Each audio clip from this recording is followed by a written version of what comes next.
নমস্কার, আপনারা নিশ্চয়ই সুস্থ আছেন, ভালো আছেন। আগামী ২রা ফেব্রুয়ারি থেকে রাজ্যে শুরু হচ্ছে মাধ্যমিক পরীক্ষা। সেই মাধ্যমিক পরীক্ষাকে কেন্দ্র করে ২০২৬ সালের এই পরীক্ষা যাতে সুষ্ঠুভাবে চলে, সেই জন্য প্রাথমিক বিদ্যালয়গুলির পঠন-পাঠন নিয়ে একটি অত্যন্ত গুরুত্বপূর্ণ নির্দেশিকা জারি করল West Bengal board of primary education. West Bengal board of primary education এই সম্পর্কিত যে বিজ্ঞপ্তি প্রকাশ করেছে তার মেমো নাম্বার 235/2025/402L-08/24 ডেটেড 23শে জানুয়ারি 2026।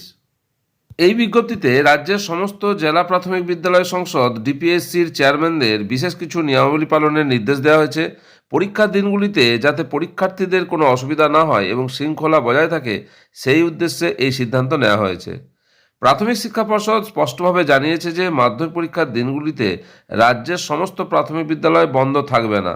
পঠন পাঠন স্থগিত বা সাসপেন্ড রাখার নির্দেশটি শুধুমাত্র নির্দিষ্ট কিছু বিদ্যালয়ের ক্ষেত্রেই প্রযোজ্য হবে। মূলত পরীক্ষা কেন্দ্রের পরিবেশ শান্ত রাখা এবং স্থান সংকুলন নিশ্চিত করাই এই নির্দেশিকার লক্ষ্য। পর্ষদের বিজ্ঞপ্তি অনুযায়ী ক্লাস সাসপেন্ড রাখা হবে দুটো নির্দিষ্ট পরিস্থিতির উপর।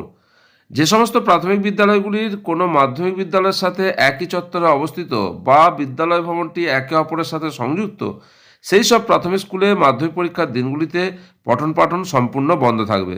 যেহেতু একই চত্বরে পরীক্ষা চলবে, তাই ছোট পড়ুয়াদের ক্লাসের শব্দ বা যাতায়াত যাতে পরীক্ষার্থীদের মনোযোগে ব্যাঘাত না ঘটায়, তাই এই সিদ্ধান্ত। বর্তমানে রাজ্যের বহু হাই স্কুলেই পঞ্চম শ্রেণী অন্তর্ভুক্ত রয়েছে।